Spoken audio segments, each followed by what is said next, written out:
રાજનીતિનો કબજો ગુંડાઓના હાથમાં આવી ગયો છે.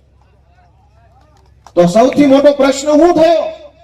ગામમાં પાણી નથી આવતું, ખેતરોની અંદર પાણી ક્યાંક, આ તો દરિયાકાંઠો એટલે એ ઉપાધિ ન હોય અહીંયા, પણ જે પક્યું હોય એનો પૂરો ભાવ ન આવે, સુરક્ષા ન હોય, રોજગાર ન હોય, શાળામાં માસ્ટર ન હોય, ડેપોમાં બસ ન હોય, ગામમાં તલાટી ન હોય, કોઈને કહેવા જાવ કોઈ સાંભળવા વાળો ન હોય. એ પ્રશ્ન નથી.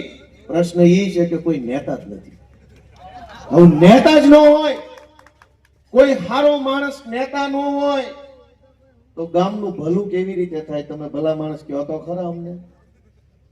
ભલું કરવું હોય તો પહેલા તો કોક સારો હજડબમ કડક કાળજા વાળો માણસ જોઈએ, કે જે ડરે નહીં, જે લલચાય નહીં, પાછું પગલું ભરે નહીં.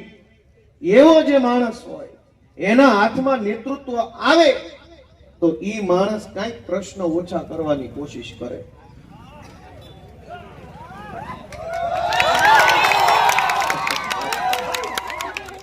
ભગવાન એને 100 વર્ષના કરે અમારી સરકાર જોવા. વહેલા મરી જાય તમારી સરકાર જોયા વગર ના જાય. એટલે હું તો કાયમ પ્રાર્થના કરું છું ભગવાન બધાય ભાજપ વાળાને 100 વર્ષના કરે ને જોતા જાય કે ગોપાલભાઈ ની સરકાર છે કેવી. ગયા નો જવા જોઈએ એકઈ. ભલે જીવે હુતા હુતા વિડીયો જોશે અમારી સરકાર, પણ મરવાનો જોઈએ. આપણે શું કામ કેવી વેલા વૈયા જાય? ભલે રહ્યા, એને ખબર પડે ને કે કેવી કેવી સરકારો હાલી શકે એમ છે. ભણેલા ગણેલા માણસો સરકારમાં આવે, યુવાન માણસ સરકારમાં આવે તો સમાજ માટે કેવું કામ કરે એ ભલે જોવે. તમને કોઈને વાંધો નથી ને એમાં? તો ભલે 100 વર્ષના કરે માતાજી. 30 વર્ષથી ઉપાડો લીધો છે કે વિકાસ થયો, વિકાસ થયો, વિકાસ થયો, વિકાસ થયો. પણ કોનો? તમે મને એમ કહો કે આ પિત્તલપુર ગામ છે, આજથી 15-20 વર્ષ પહેલા ગામમાં જેટલા માણસો રહેતા હતા એટલા જ અત્યારે રહે છે કે ઓછા રહે છે? હોય એવું કયો?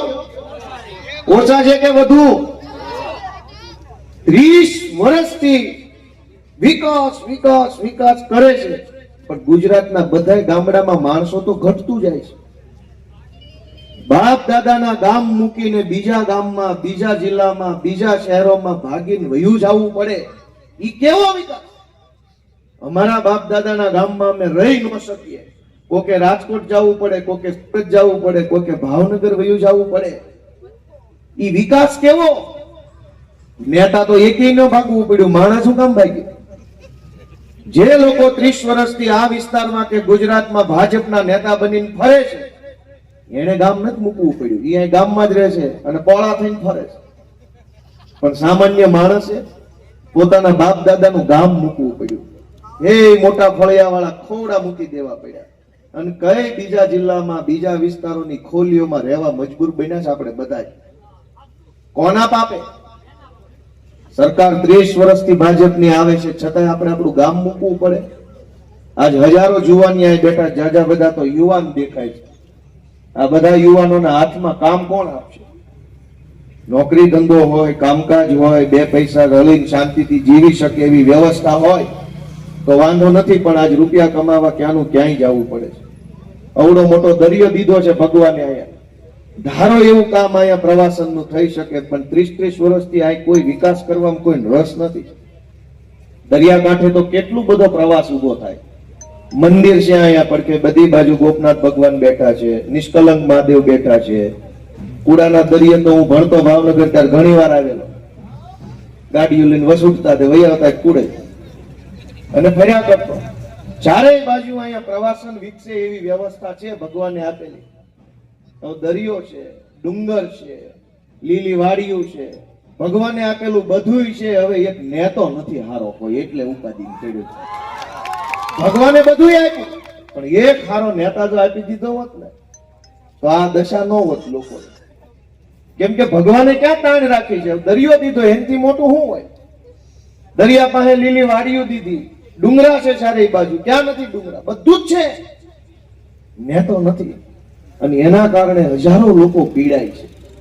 હું તમને વિનંતી કરવા આવ્યો છું, ખારો નેતા આવશે ક્યાંથી? કઈ ઉપરથી હેઠો પડશે?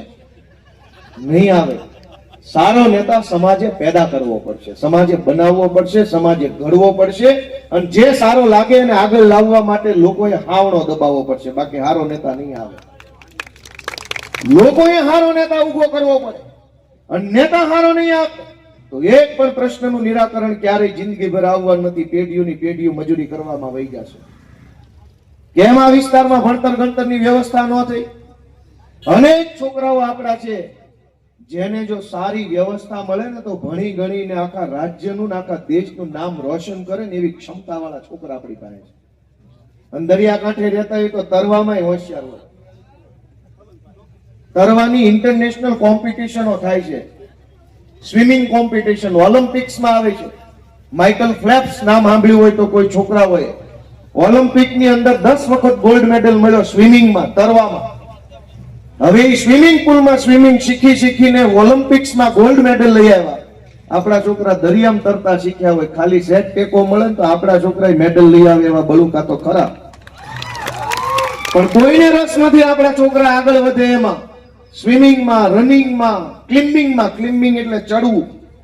આપણે આ ડુંગરા છે, છોકરા દોડીને ડુંગરા ચડી જાય. તળાજાનો ડુંગરો છે, મહુવામાં છે, ધારું કેટલી બધી છે, હળી કરીને ચડી જાય ને હળી કાઢીને વહી આવે. ઈશ્વરે બધું આપ્યું છે, પણ મેં કીધું એમ એક ખારો નેતા જો ભેગે ભેગો આપી દીધો હોત ને તો આટલી ઉપાધિ ન હોત. અને એટલે હું તમને એમ વિનંતી કરવા આવ્યો છું કે અમે ગુજરાતને સારા નેતા મળે એની કોશિશ કરવા વાળા માણસો છીએ, એવો પ્રયત્ન કરવા વાળા માણસો છીએ.